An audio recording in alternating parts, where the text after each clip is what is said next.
복된 주님의 날 우리에게 주시는 하나님의 말씀은 마태복음 19장 16절부터 22절까지 말씀입니다. 어떤 사람이 주께 와서 이르되 선생님이여 내가 무슨 선한 일을 하여야 영생을 얻으리이까? 예수께서 이르시되 어찌하여 선한 일을 내게 묻느냐? 선한 이는 오직 한 분이시니라. 내가 생명에 들어가려면 계명들을 지키라.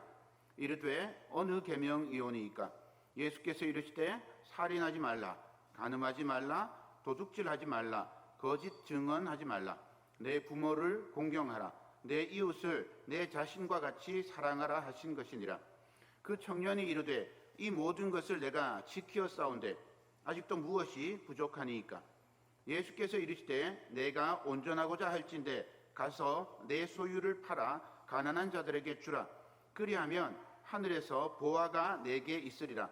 그리고 와서 나를 따르라 하시니 그 청년이 재물이 많음으로 이 말씀을 듣고 근심하며 가니라. 아멘. 오늘도 하나님의 은혜가 함께하기를 소망합니다. 예전에 세상을 떠들썩하게 했던 그런 사람들이 있습니다. 조세형 들어보셨죠? 대도 조세형, 양은이파 두목 조양은, 이것도 좋으시네요. 정치 깡패 용팔이 김용남 들어보셨나요? 들어보셨죠? 고문 기술자 이근안, 폭력 강간 사기범 서세원 들어보셨어요? 이 사람들의 공통점이 뭘까요? 공통점, 감옥에서 예수 믿고 목사가 됐다는 겁니다. 감사한 일이죠. 감사한 일입니다. 그런데 문제는 이분들이 예수 믿고 구원받고 목사 되는 것까지는 감사한데 또 똑같은 죄를 짓고 다시 구속되었다는 겁니다. 그들은 어떤 마음으로 예수를 믿게 된 걸까요? 정죄하고 싶은 생각도 없고요. 그들이 죄인이라고 이렇게 손가락질하고 싶은 생각도 없습니다. 그냥 그 마음이 궁금할 뿐입니다. 예수 믿었다고, 예수 믿고 구원받고 목사 되고 그러면 다시 나쁜 짓 해도 그 구원에 아무 문제가 없다고 생각하는 걸까요? 자기를 비난하는 사람들이 오히려 잘못되었다고 생각하는 걸까요? 사기를 치고 도둑질하고 또 협박, 공갈, 폭력, 강간, 나쁜 짓을 해도 나는 회개했고 난 예수 믿고 목사야 이렇게 말하기만 하면 모든 죄가 용서받고 믿음의 사람, 능력 있고 위대한 목사가 되는 걸까요? 궁금합니다. 여러분들은 어떠세요? 성도는 하나님의 마음을 가지고 예수님을 따르는 사람입니다. 세상에 있든지 세상을 떠나서 홀로 있든지 혹은 교회 안에 있든지 어디에 있든지 예수님을 따르고 하나님의 마음을 품고 살아가는 사람이 성도입니다. 우리는 늘 기도할 때 자비하신 하나님, 사랑의 하나님, 우리를 사랑하시는 하나님 이렇게 부르면서 기도를 합니다. 그러면서 하나님의 이름으로 타인을 아프게 하고 슬프게 하고 어렵게 하는 것이 맞는 일일까 하는 생각이 듭니다. 예수님께서는 12군단 더 되는 천군과 천사를 동원해서 로마 군대를 물리치고 정치적으로 이스라엘이 독립할 수 있는 그런 능력도 있고 힘도 있었어요. 하지만 예수님은 그 길을 가지 않으시고 오히려 수치와 조롱과 고난을 받으시고 그 죽음 속에서도 십자가에서 물과 피를 모두 흘리시면서 죄인들을 용서하시며 돌아가셨습니다. 그리고 그 길을 따르는 사람이 성도입니다. 지금까지는 하나님 없이 악하고 교만하고 살았지만 예수 그리스도를 구주로 믿고 지금까지 내가 살아왔던 삶이 헛되고 악한 삶인 것을 깨닫고 철저히 회개하고 돌이켜서 다시 그 길을 가지 않기 위해서 애쓰는 사람이 성도입니다. 예수님께서 요한복음에 보면 38년 된 병자에게 이렇게 말씀하십니다. 요한복음 5장 14절입니다. 그 후에 예수께서 성전에서 그 사람을 만나 이르시되 보라 내가 나았으니 더 심한 것이 생기지 않게 다시는 죄를 범하지 말라 하시니 또 현장에서 간음하다가 잡힌 여인을 향해서 이렇게 말씀하십니다. 요한복음 8장 11절입니다. 대답하되 주여 없나이다. 예수께서 이르시되 나도 너를 정죄하지 아니하노니 가서 다시는 죄를 범하지 말라 하시니라. 예수님께서 죄를 속량해 주심으로 용서를 받았습니다. 그리고 더 심한 것이 생기지 않도록 다시는 죄를 짓지 말라, 죄를 범하지 말라 예수님께서 말씀하셨습니다. 다시 죄를 짓지 않도록 최선을 다해서 애쓰는 사람이 성도인 거죠. 이를 위해서 성령님의 도우심을 간절히 바라고 의지하는 사람이 성도입니다. 우리는 우리 힘으로는, 우리 마음으로는 죄 짓지 말아야지, 사랑하며 살아야지, 다른 사람 피해 주지 않고 살아야지 그러지만 끊임없이 우리는 쓰러지고 실패합니다. 의도하지 않게 다른 사람들에게 상처를 줄 때도 있고 다른 사람들이 나의 아무 의도하지 않은 그런 행동에 아파할 수도 있습니다. 그래서 또 그거 알고 마음이 아파서 넘어지기도 하고요. 또 나쁘게 생각하면 정말 의도하면서 그렇게 나쁜 짓을 하는 사람들도 있죠. 그 힘들고 어려운 길에 주님의 길을 따르기 위해서 늘 성령님의 도우심을 구하는 이가 성도입니다. 사탄이 우리에게 악한 생각을 넣고 우리를 유혹해서 우리 마음이 흔들리고 넘어질 수 있습니다. 그러나 사탄이 우리를 지배하도록 우리 자신을 내어주어서는 안 됩니다. 우리는 오직 성령님께 우리를 내어드려야 합니다. 바울은 이렇게 권면합니다. 로마서 6장 16절과 19절입니다. 너희 자신을 종으로 내주어 누구에게 순종하든지 그 순종함을 받는 자의 종이 되는 줄을 너희가 알지 못하느냐. 혹은 죄의 종으로 사망에 이르고 혹은 순종의 종으로 의에 이르느니라. 19절 너희 육신이 연약함으로 내가 사람의 예대로 말하노니 전에 너희가 너희 지체를 부정과 불법에 내주어 불법에 이른 것 같이 이제는 너희 지체를 의에게 종으로 내주어 거룩함에 이르라. 과거에 어떤 삶을 살았든지 중요하지 않습니다. 옛날에 죄를 짓고 악하게 살았던 사람도 예수 믿고 회개하고 돌이키면 지금 하나님께서 예수 그리스도의 십자가 보혈로 그 은혜로 모든 죄를 사해 주실 것입니다. 에베소서 5장 8절과 9절입니다. 너희가 전에는 어두움이더니 이제는 주 안에서 빛이라. 빛의 자녀들처럼 행하라. 빛의 열매는 모든 착함과 의로움과 진실함에 있느니라. 또한 요한복음 15장 19절입니다. 너희가 세상에 속하였으면 세상이 자기의 것을 사랑할 것이나 너희는 세상에 속한 자가 아니요 도리어 내가 너희를 세상에서 택하였기 때문에 세상이 너희를 미워하느니라. 전에는 어둠이고 죄인이었는데 세상에 속한 악이었는데 우리 주 예수 그리스도로 말미암아서 예수 그리스도의 그 십자가 보혈로 말미암아 우리는 이제 빛의 자녀가 되었습니다. 그러므로 우리는 지금 여기서 빛의 자녀로 살아야 합니다. 옛날에 죄인이었던 것 그거 중요하지 않습니다. 과거에 빛의 자녀였던 것 그것도 중요하지 않습니다. 지금 빛의 자녀로 지금 하나님의 백성으로 살아야 합니다. 우리는 그래서 종종 착각할 때가 있습니다. 예전에 내가 어떤 일을 했고 어떻게 하나님을 섬겼고 충성했는지 자랑합니다. 마치 이렇게 말하는 사람과 같습니다. 옛날에요 제가 사업을 잘했어요. 돈을 얼마나 잘 벌었는지 아세요? 마대로 마대자루 아시죠? 마대에다가 돈을 막 끌어 담았어요. 그래가지고 마대자루채로 은행에 보냈습니다.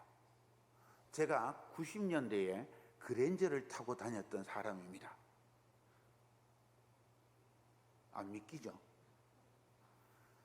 거짓말입니다. 이런 사람이 어디에 많은지 아세요? 이런 사람이 가장 많이 사는 데가 서울역 그리고 대전역입니다.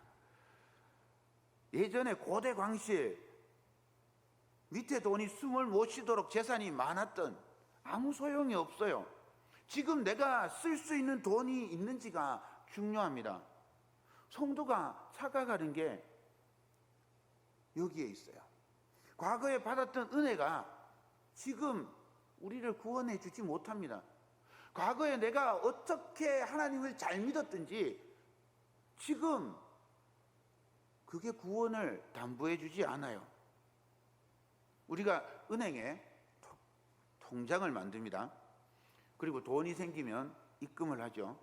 10,000원도 입금하고 10만 원도 입금하고 때로는 1,000만 원도 입금을 합니다. 또 정기적으로 돈이 들어오면 적금도 들어요.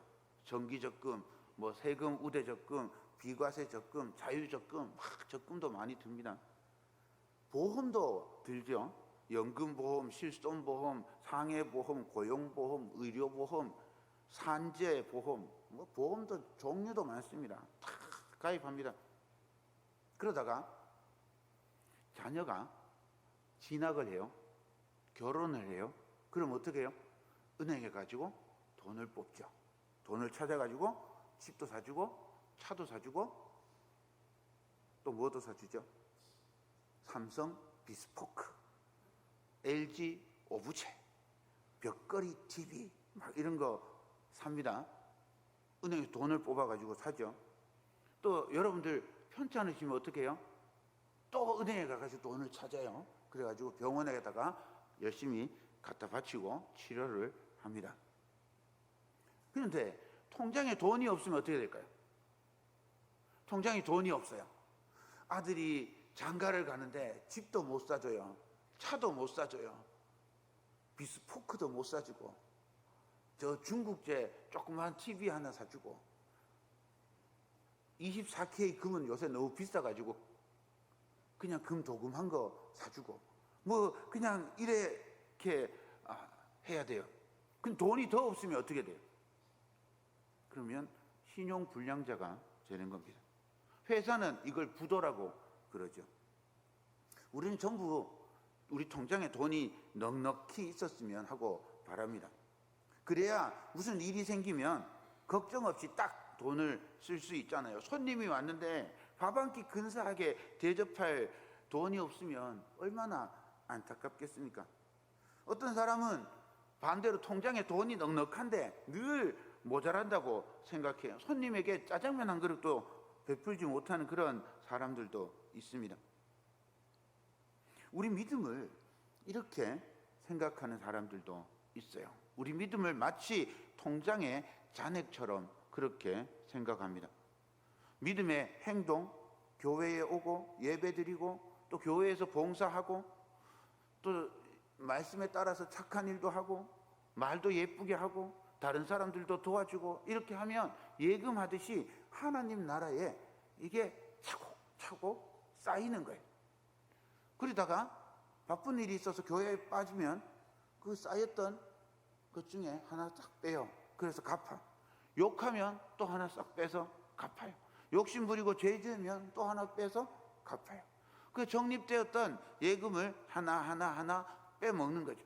몸이 아프면 통장에서 출금하듯이 기도해가지고 은혜를 빼먹는 겁니다. 이렇게 생각하는 사람 없겠죠. 유대인들은 이렇게 믿었어요. 오늘 16절 말씀을 보겠습니다. 어떤 사람이 주께 와서 이르되 선생님이여 내가 무슨 선한 일을 하여야 영생을 얻으리이까? 선한 일을 하면 영생을 얻을 수 있어요. 그러면 반대로 악한 일을 하면 영생을 빼앗길 수 있다는 말이, 내가 하는 행동에 따라서 내가 어떤 행동을 하느냐에 따라서 영생을 얻을 수도 있고 빼앗길 수도 있습니다. 지금 하는 행위도 중요하지만 내가 예전에 어떤 행동을 했느냐, 이게 굉장히 중요해요. 예전에 선행을 많이 했으면 오늘 죄를 지어도 예전의 선행으로, 우리 일본 말인가요? 그게 또이또이, 옛날에 내가 했던 선행하고 내가 지금 했던 죄하고 이렇게 없애는 거예요. 그렇게 생각하는 겁니다. 그리고는 대속죄일은 중간정산일이에요. 이게 잘 안 맞아, 수지가 안 맞아요. 수익과 지출이 잘 안 맞으면 대속죄일에 가가지고 한번 크게 제사를 지내고 나면 싹 다 없어지는 거예요. 그리고 다시 시작하는 거죠. 이 사람이 이런 생각을 가지고 예수님께 물었어요. 누가복음에서는 관리라고 하는데, 이 청년은 그렇게 유대교에서 가르치는 선행을 하면 구원을 얻을 수 있다라고 하는 이 말이 뭔가 부족하다 하는 생각이 든 거예요. 그래서 예수님께 이게 맞는지 틀리는지 확인을 하고 싶어서 예수님께 물은 거예요. 무슨 선한 일을 해야 영생을 얻을 수 있습니까? 예수님께서 십계명의 말씀들을 쫙 가르쳐 주십니다. 그래서 이런 거 지켜라 라고 가르쳐 준 거예요. 그랬더니 청년이 자부심이 생기는 거예요.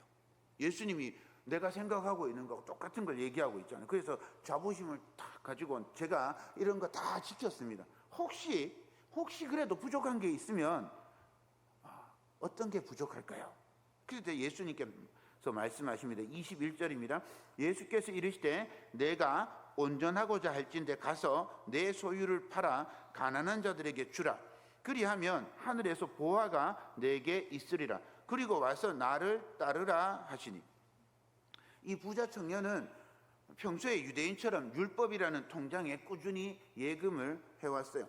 제사도 잘 지내고 금식도 하고 가난한 이들에게 적선도 하고 하나님께서 구원해 주리라고 생각하고 죄를 지어도 용서받을 거라고 생각하면서 자녀들에게 이 쌓아놓은 선을 증여할 수도 있다고 그렇게 믿었어요. 그래서 이런 걸 좀 자랑하고 싶어서 예수님께 어떻게 해야 구원을 얻을 수 있는지 물었던 것 같아요.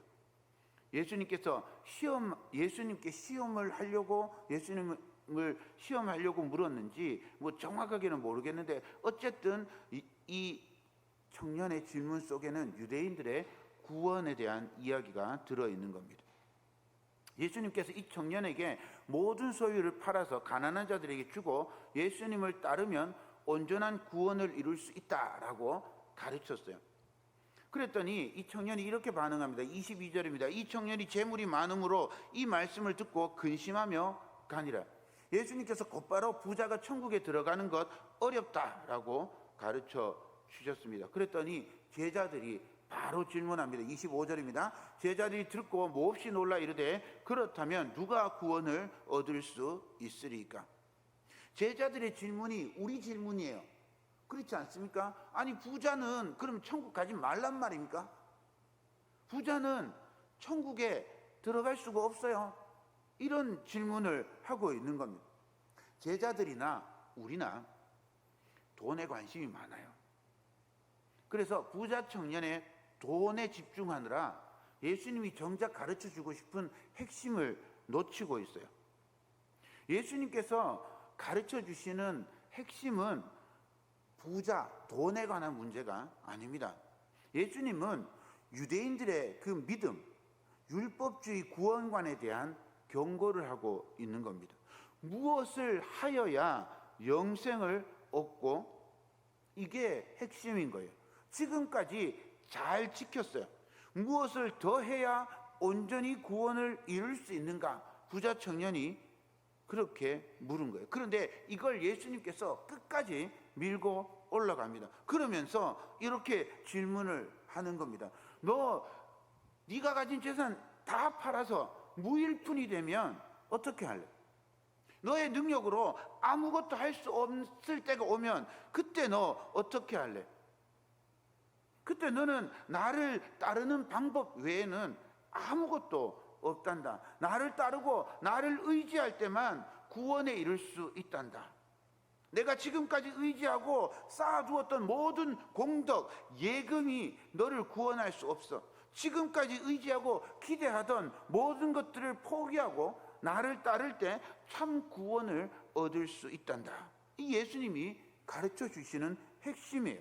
구원은 오직 예수님을 믿고 의지할 때만 얻을 수 있는 것입니다. 예수님께서 이걸 가르쳐 주시고 싶었던 거예요. 그런데 이 부자 청년이나 제자들이나 전부 다 돈에만 관심이 있어요. 그래서 부자가 어떻게 천국에 들어갑니까? 부자는 천국에 못 들어갑니까? 이것만 생각하고 있는 거죠.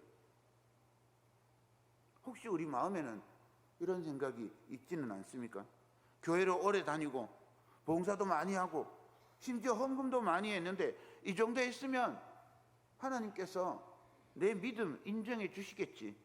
내가 목사고 장로고 집사고 권사니 나를 받아주시겠지. 내가 구제 선교 많이 하고 교사 찬양대도 했으니 하나님 나라에 내 자리 좀 하나 있겠지. 이런 생각 혹시 하지는 않으셨습니까? 정말 죄송하지만 우리의 헌신과 충성, 또 우리의 직분, 우리가 지금까지 했던 모든 일이 우리를 구원하지 못합니다. 사랑하는 여러분, 우리 주님께서 과거에 지은 우리 모든 죄를 기억하지 않으시고 다 용서해 주시고 구원해 주신 은혜는 우리가 무엇을 했기 때문에 주어진 것이 아닙니다.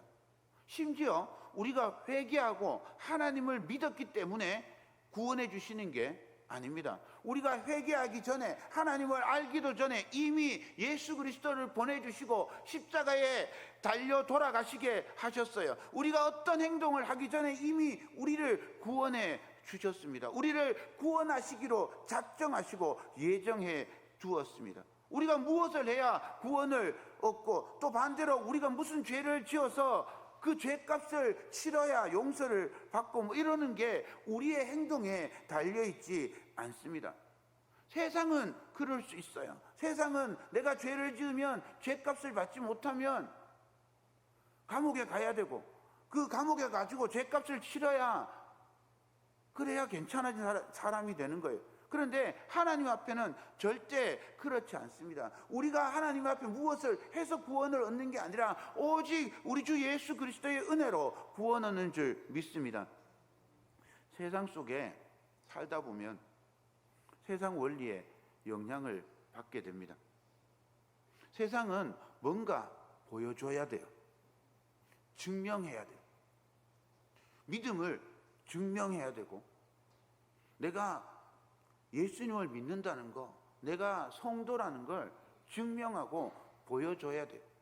그래서 통장의 잔액만이 힘이고 능력입니다. 그래서 어느 틈엔가 우리 신앙생활도 무엇을 해야 하고 뭔가 있어야 하고, 그래서 하나님께 바쳐야 구원을 얻고 그 구원이 유지된다고 그렇게 생각합니다. 세상 속에 살지만 우리는 세상과 다른 사람입니다. 오직 하나님의 은혜, 독생자 예수 그리스도의 십자가의 보혈의 능력이 우리를 구원하심을 믿어야 합니다. 오직 믿음으로 구원을 받습니다. 지금 여기서 믿을 때 구원을 주실 겁니다. 우리 주 예수께서 우리에게 은혜를 주셔야 우리가 오늘도 살 수 있습니다. 주 하나님께서 우리를 돌보아 주실 때만 살 수가 있어요. 과거에 내가 어떻게 예수를 믿었는지, 내가 과거에 어떤 봉사를 했는지 그런 게 중요한 게 아니라 지금 여기 이 자리에서 하나님을 믿고 하나님을 의지하는 사람이 구원을 받을 수 있는 겁니다. 사랑하는 여러분, 우리 또 세상으로 나가야 합니다. 세상에 나가서 살아갈 때 세상의 원리가 아니라 하나님의 원리를 따라서, 세상의 힘이 아니라 하나님의 힘을 의지해서, 세상의 기준이 아니라 하나님의 기준을 따라 살아가는, 그래서 하나님의 은혜로 살아가는, 하나님의 자녀로 살아가는 복된 한 주간 되기를 주님의 이름으로 축원드립니다.